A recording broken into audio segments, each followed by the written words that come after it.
ଧାନ କେମିତି କ'ଣ ଚାଷ ହେଇଛି ଏଥର? ଘାସ ଧାନ ଧାନ ହେଇଛି ମାନେ ଆମର ଯେତିକି ଦେଖ ହବା ଦଶାଇ ଆମର ହେଉଛି ପୁରୁଣା ଚାଷୀ, ଏ ଗାଁରେ ହେଉଛି ବହୁତ ପୁରୁଣା ଲୋକ। ଧାନ ଫସଲ ବହୁତ ବି ନଷ୍ଟ ହେଇଛି ଆମର। ନଷ୍ଟ ହେଲା ପରେ ଯାହା ଅଛି ଭଲ ଅଛି, ଖରାପ ନାହିଁ। ଏବେ ଦଶାଇ ଆମର ବଇଛନ୍ତି ତାରିଣୀ ମଣ୍ଡପରେ, ହେଲା ବହୁତ ପୁରୁଣା ଏ ମଣ୍ଡପ ଆମର, ଏଇଠି ସବୁ ଆଡ଼ା। ତାପରେ ଆମର ପଞ୍ଚାୟତରେ କାମ ଉନ୍ନତି କାମ ହେଇପାରୁନି। ଏବେ ଆମର ସରପଞ୍ଚ କାମ ଦେଇଛି, ଏ ରାସ୍ତା କାମ ଚାଲିଛି। ଯାହା ହଉ ସାମ୍ବାବୁ ଭଲ ସରପଞ୍ଚ ଆମର। ଭଲ ସରପଞ୍ଚ, କାମ ଠିକ୍ ଭାବରେ କରୁଛି, ଗରିବ ଲୋକଙ୍କୁ ଦେଖୁଛି। ତମର କେଉଁ ପଞ୍ଚାୟତ? ଧାନ ପଞ୍ଚାୟତ। ଆଉ ଦଶାଇ କ'ଣ କୁହ? ଧାନ କେତେ ଏକର ରହିଛି ଏଥର? ଧାନ ଜମି 4 ଏକର ଖଣ୍ଡେ ରହୁଛି। କାଟିଲଣି ନା କାଟିନା? 4 ଏକର ଜମିରୁ ଧାନ ବିଲକୁଲ କଟା ହେଇନି, କାଲିଠାରୁ ଆରମ୍ଭ ହେବ। ଆଜି ବର୍ଷା ତ ମାନେ ସବୁବେଳେ ଢାଙ୍କି ରହୁଛି, ଆମେ ଆଉ ମାନେ କାଟିପାରୁନୁ।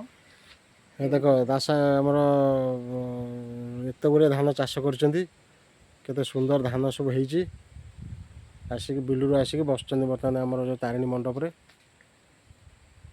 ଆଜି ଗୁରୁବାର, କଟା ବନ୍ଦ, କାଲିଠାରୁ କାଟିବେ।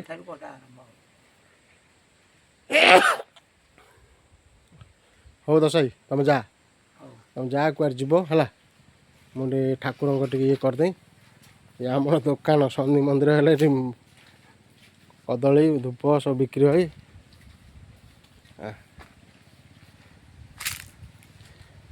ଏ ଆମ ମା ତାରିଣୀ।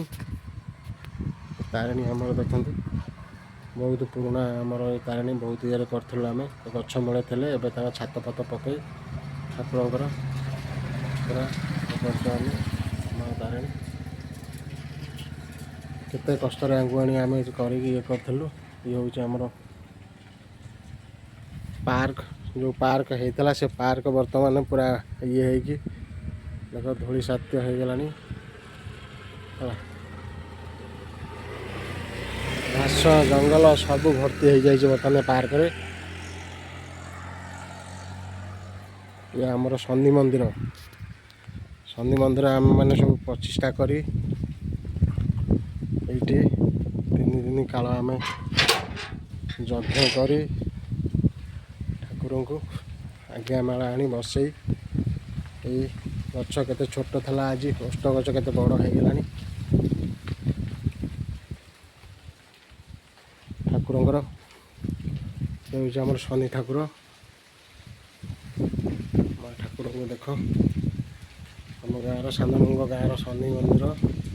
ଏ ହେଉଛି ଶନି ଠାକୁର ଆମର। ନନା ପୂଜା କରିକି ଗଲେଣି। ଏସବୁ ଠାକୁରଙ୍କର ଚାରିପଟେ ଏବେ ହୋମ। ଏ ହେଉଛି ଯଜ୍ଞ କୁଣ୍ଡ। ଏଠି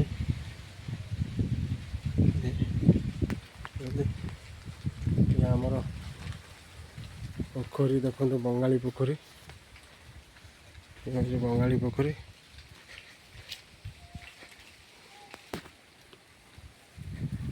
ଏ ହେଉଛି ବଙ୍ଗାଳୀ ପୋଖରୀ ଆମର, ବହୁତ ପୁରୁଣା ପୋଖରୀ। ବର୍ତ୍ତମାନ ଏଥିରେ ମାଛ ଚାଷ ହେଉଛି ଗାଁ ବାଲାଙ୍କର, ଠାକୁରଙ୍କ ଫଣ୍ଡକୁ ଏ ପୋଖରୀ ଆମର ଯାଉଛି। ଯାହା ବି ଇନକମ୍ ହେଉଛି ଠାକୁରଙ୍କ କାମରେ ଲାଗୁଛି। ଏ ହେଉଛି ବଙ୍ଗାଳୀ ପୋଖରୀ, ସୁନ୍ଦର ପରିଚ୍ଛନ୍ନରେ ଦେଖନ୍ତୁ।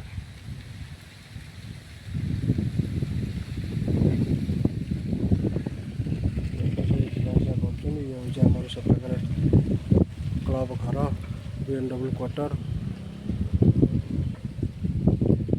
ଯାଉଛି କ୍ଲବ ଘର, BMW କ୍ୱାର୍ଟର। ଏଠି ଆମ ଗାଁ ପିଲାଙ୍କର ପଡ଼ିଆ, ଭଲି କ୍ରିକେଟ ଏସବୁ ବହୁତ ସୁନ୍ଦର ସୁନ୍ଦର ଜାଗା ଆମ ଗାଁରେ। ବହୁତ ପରିବେଶ ବହୁତ ବଢ଼ିଆ ଲାଗେ। ମୁଁ ବର୍ତ୍ତମାନ ଗାଁକୁ ଆସିଛି, ସେଥିପାଇଁ ଆପଣଙ୍କୁ ଭିଡ଼ିଓ କରିକି ଭିଡ଼ିଓ ସବୁ ଦେଖାଉଛି।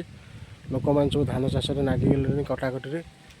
ଯେହେତୁ ଆଜି ଗୁରୁବାର, ସବୁ କିଛି ନାହିଁ। କାଲି ଶୁକ୍ରବାର ଠାରୁ କଟାକଟି ସବୁ ଆରମ୍ଭ ହେଇଯିବ। ଏ ଆମ ଗାଁର ରାସ୍ତା ସବୁ ଆସିଗଲେଣି ଏଇ ବିଲକୁ।